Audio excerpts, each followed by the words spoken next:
Hello, Western Civilization 105 class. Welcome to week 5. And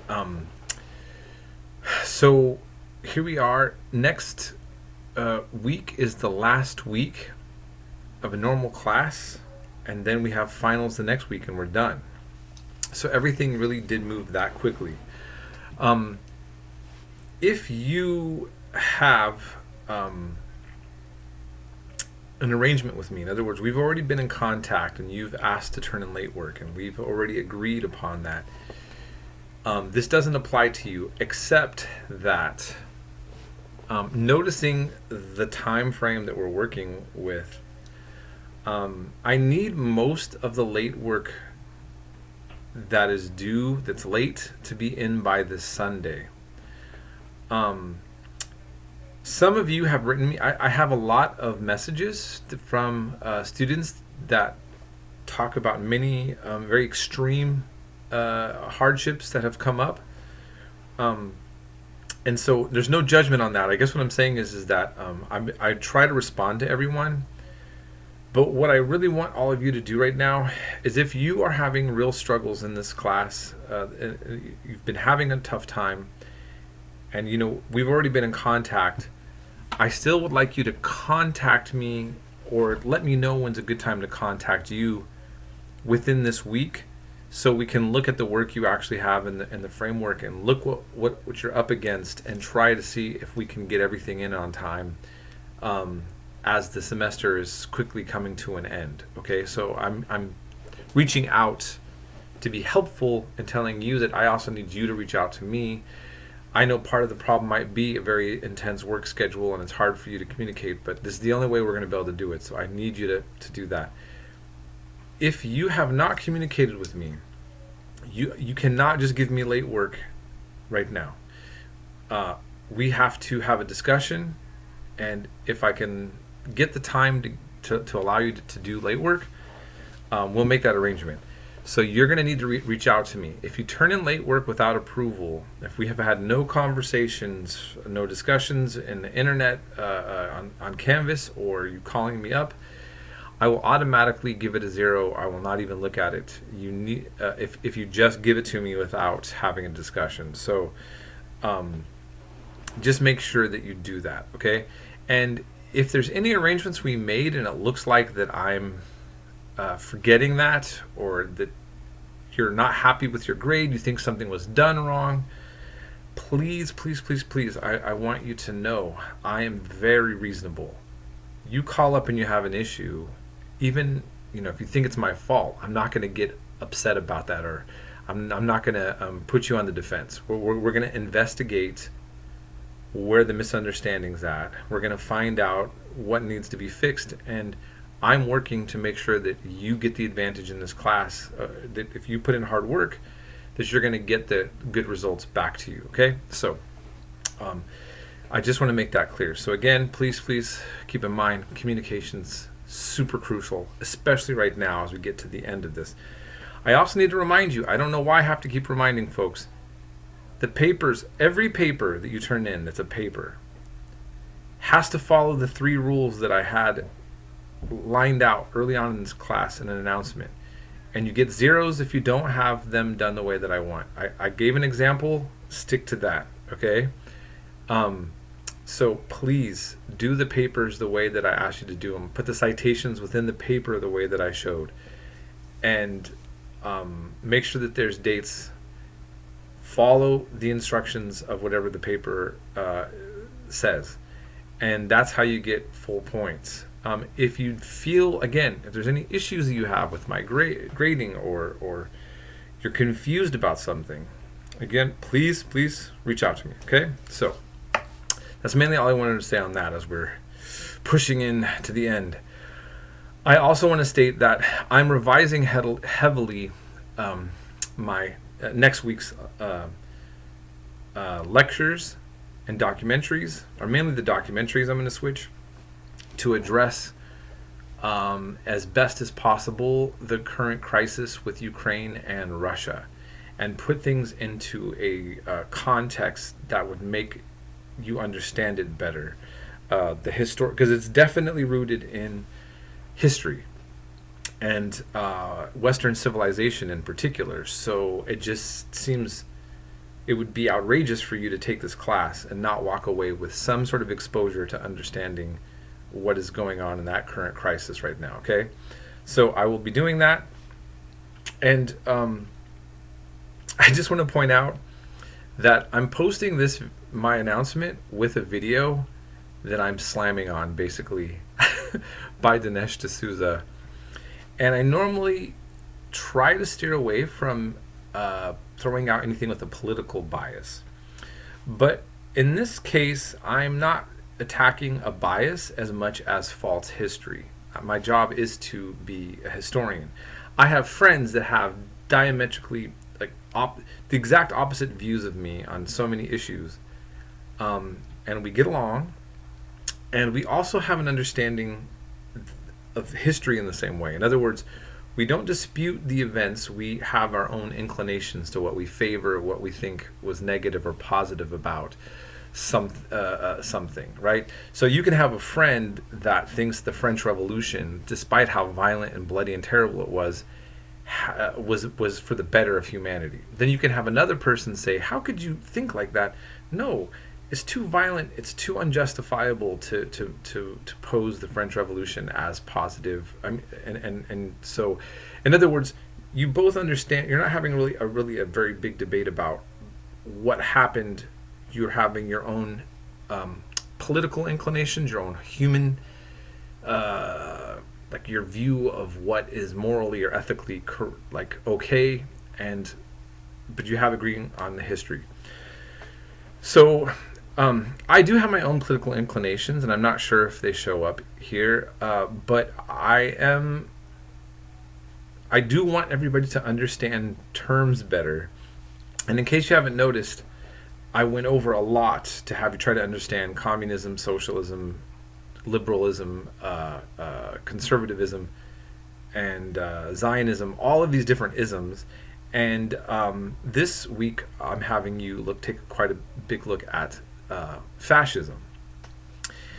And I'm also making a certain set of points about the political trajectory that fascism came from. What I think is interesting in America, and why I need to really stress this, is because everybody, liberals and leftists, often will call anybody who's from the political right a fascist, without really a definition, just kind of thrown out there. And a lot of folks on the political right, conservatives in America, that see something that they think is bad or terrible, they label it socialist or communist. Again, without really any substance necessarily to it. So both sides are guilty of throwing these very historically weighted terms into our contemporary politics as pejorative terms, insults. We know what you're trying to say, but it's not necessarily helpful in actually understanding the root of the debate of what you're actually having an issue with, right? Okay, so part of why I am emphasizing the issue of fascism, in this case coming from the political right, as you're seeing, is because they all said they were coming from the right. Historically, that's where it came from. That's where it's understood in most of Europe. And then it's bizarre where you have very influential characters who are actually trying to imply that fascism, Hitler and Mussolini, come from the far left. Now, I didn't say that they never dabbled or weren't involved in the left in their life, but those ideologies did evolve and are coming from the right. Now, there's enough information in this class to show problems, historic problems that communists have to deal with, right? In other words, you're seeing information on that as well. It's not like if I tell you that Hitler and Mussolini come from the right and you're a conservative person, it's not like the left doesn't have some historical baggage from the left. But are you the same? No, not necessarily, right? But you can still come from the same tradition. People can break off and take it further than you would, to the point that it's morally abhorrent to you, even though it might come linked to a history an ideological lineage. Okay, so I know a lot of people who are into Marxism who are opposed to Stalin. They're opposed to what happened in Cambodia and Pol Pot. And so there's just a wide range of way that people can look at these things. The point is that I'm trying to make is I want to help create a less sloppy dialogue that happens in the United States on this kind of issue. What I want you to also just think about is this, and I won't be much longer, but I traveled the world for about a year, and I lived like 9 months in states that would be considered authoritarian. Some of those states came from traditions that are conservative, and some or right from the political right, anti-communist, anti-socialist authoritarian states, and then others were places that were kind of a hot mess because of being of leftist states. My point is that they were still authoritarian either way. And if you look at the United States, we had slavery, which is really totalitarianism mixed with democracy. Because that's what slavery is totalitarianism, right? So imagine if you have a state where everybody has all rights and then somebody else has no rights. That's a weird form of a state, but it is what it is. And what I kind of realized when I was traveling is that when it comes to authoritarianism and power and the way people are dealt with, it's not always as simple as saying, well, this label gives you this kind of state and this one doesn't, and this is why this is bad because of this over here, or all that. So, I was in Macau, which was a Portuguese colony. It's in my picture on the traveling. And it used to be controlled by the Portuguese as a colony, and then it got took over by the Chinese. I was also in Hong Kong. The British were equally authoritarian. I mean, when I was in Hong Kong Chinese people told me that where I was staying with my friend, Chinese people weren't allowed to live in those neighborhoods when the British were in power. And the British never set up actual democracy. They set up liberties in Hong Kong. They didn't set up actual representative government in the way that we would think of it. And then they handed it over, Hong Kong back over to mainland China after stealing it over a century ago, so that they could force drugs on China. So see, who's really good and bad? And that's the other side of it. So the last thing to look, if you look at how I covered World War II, I could have approached it in a more traditional way. But what I wanted you to see is, even though we can take sides, like I would have been on the side of the Allies, our side, okay, in World War II. But the carpet bombing of Dresden, using nuclear weapons at Hiroshima and Nagasaki, were those justifiable acts? Can we say that we didn't have violations of something that would be ethical in a big way, right? In other words, can we pick a political ideology out of all of these different ideologies and find one that doesn't that we don't get faced with something that we have to cringe about or explain or to try to separate ourselves from? And so what I'm hoping to do is that as you watch all the videos, you do the readings, and you see what I'm saying, that I'm just helping you to think more carefully about whatever it is that you're going to proceed with in your political life. Because as our political tensions have come, we are seeing people incapable of dialogue, inaccurate information on all sides about what to think of something, and just very unproductive for the most part. And keep in mind that also that as you learn about this, you're going to understand more or less about the culture wars that have always been happening. So Picasso was a communist, if you know the artist Picasso. Dali sided with the fascists in Spain.